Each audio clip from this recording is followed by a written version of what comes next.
भरत न मोहि प्रिय राम समाना। प्यारे दोस्तों, आज हम लोग पहले चौपाई सुनते हैं, फिर हम लोग बात करेंगे। भरत न मोहि प्रिय राम समाना, सदा कहूँ यह सब जग जाना। करहु राम पर सहज सनेहु, कही अपराध आज बंदेहु। इस चौपाई में ये कहा जा रहा है, कैकेयी से राजा दशरथ कहते हैं कि तुम तो हमेशा कहती थी कि मुझे भरत भी राम से ज्यादा प्यारा नहीं है, यहाँ तक कि राम जितना प्यारा भी नहीं है। भरत न मोहि प्रिय राम समान, भरत मुझे राम के समान प्रिय नहीं है। यानी माता कैकेयी भरत को से ज्यादा राम जी को मानती थी। इसमें चार लोगों को समझना जो आज 2024 की जिंदगी में आपको काम आएगा। पहली बात की जो माता कैकेयी है वो सौतेली माँ है। उसके बाद भी वो कहती है कि मेरा अपना बेटा भरत भी मुझे राम के समान प्रिय नहीं है। इसमें ये दिखाया जा रहा है आज के युग के लिए भी कि राम जैसा अगर सुशील और गुणवान पुत्र हो तो वो अपना बेटा से ही प्यारा लग सकता है। और यहाँ पर तो श्री रामचरितमानस में भगवान श्री राम को भगवान का प्रतीक भी बताया गया है, ईश्वर का अवतार बताया गया है। तो जो ईश्वर का ही अवतार होगा वो तो अपने पुत्र से ही प्यारा होगा। और यहाँ ये दिखाया जा रहा है कि कैकेयी के अंदर में सौतेली माँ का कोई फीलिंग है ही नहीं। खतरा इसमें ये आता है कि 2024 में कि अपनी माँ भी अपने 3 बच्चों में अलग अलग भेद कर सकती है। किसी को ज्यादा मानना, किसी को कम मानना, किसी को और अलग मानना। लेकिन इसमें दिखाया जा रहा कि माता कैकेयी कह रही है कि भरत न मोहि प्रिय राम समाना, भरत मुझे राम के समान प्रिय नहीं है। सदा कहूँ यह सब जग जाना। राजा दशरथ कहते हैं कि पूरी दुनिया जान रही है कि तुम हमेशा कहती थी कि भरत मुझे राम के समान प्यारा नहीं है। करहु राम पर सहज स्नेहु, राम पर आपका इतना स्नेह था कि यही अपराध आज बंदे हो। तो आज आपने वनवास क्यों दे दिया राम को। इसमें चार लोगों को समझिए तो आपको 2004 की जिंदगी में समझ में आएगा कि पहली बात की मंथरा की बातों में आ गई थी माता कैकेयी, यानी उनकी नौकरानी की बात में आ गई थी माता कैकेयी। जो लोग भी अपने नौकर और नौकरानी की बात मान करके डिसीजन लेंगे वो डिसीजन गलत हो सकता है। और हम में से कई लोग किसी के भी डिसीजन को मान लेते हैं। और हमारा मन, यहाँ आध्यात्मिक बात में कर रहा हूँ, वो जो कहते हैं कि मन हमारा नौकर है और हम सब नौकर की बात को मान करके ही अपना जीवन चलाते हैं।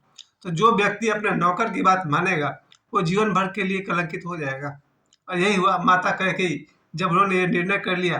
क्योंकि मंथरा यहाँ कहती है, जब माता कैकेयी कहती है कि कल मेरे पुत्र राम का राज्याभिषेक होने वाला है, यहाँ मंथरा कहती है कि वो तो हो जाएगा राजा, तुम्हारे बेटे का क्या होगा। तुम्हारा बेटा भरत वो तो नौकरी बन के रहेगा ना, राजा तो राम रहेगा। और कैकेयी को लगता है कि ये क्या गलत बात सिखा रही है। लेकिन यहाँ जो कि लोग कहते हैं कि माता सरस्वती स्वयं ही मंथरा के जीवा पर बैठ गई। ये तो परम सत्य है, आज नहीं तो कल आपको भी समझ में आएगा कि आपके जीवन में जो भी होता है, जो भी मतलब जो भी, वो ईश्वर के किसी बहुत बड़े प्लानिंग का हिस्सा होता है। लेकिन प्रैक्टिकल जिंदगी में क्या हुआ, एक नौकरानी की बात मान गई माता कैकेयी।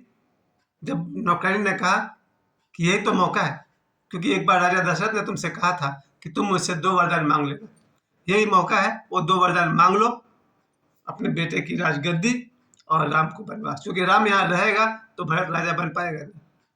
और मंथरा की बातों में आकर माता कैकेयी ने वो 2 वरदान मांगे थे।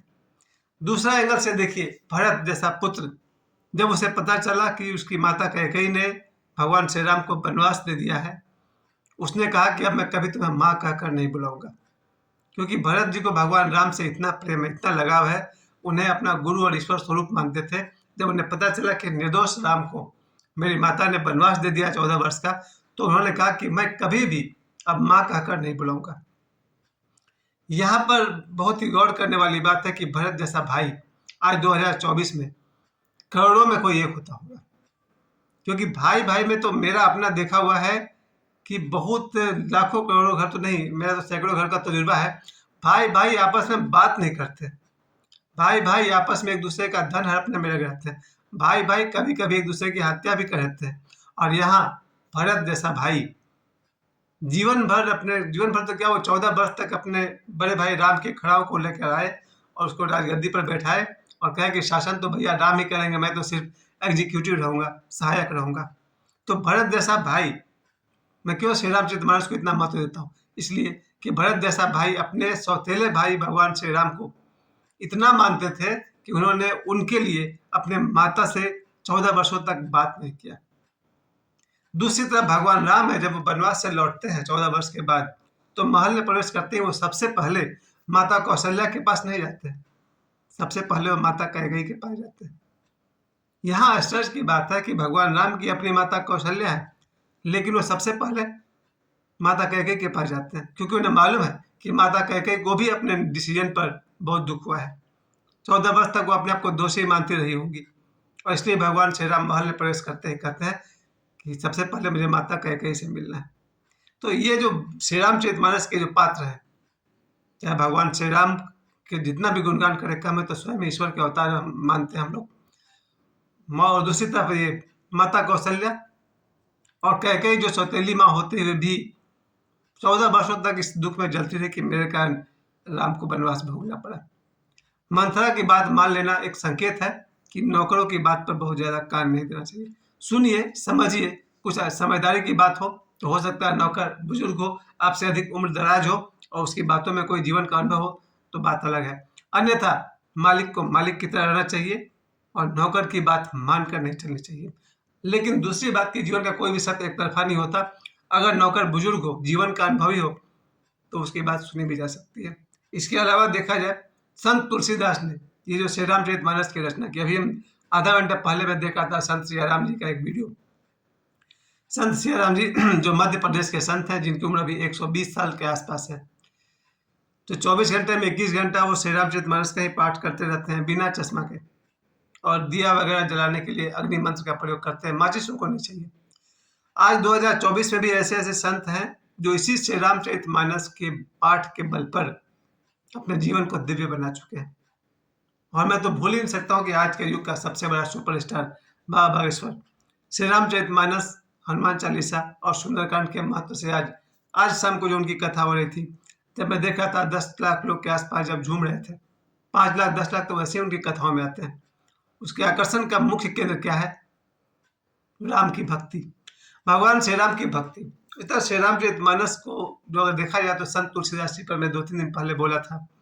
संत तुलसीदास ने एक ऐसा काम कर दिया, उनकी उम्र थी 126 वर्ष और उन्होंने जीवन के 100 वर्ष सिर्फ भगवान राम के भक्ति में और श्री राम नाम के प्रचार में बिता दिए।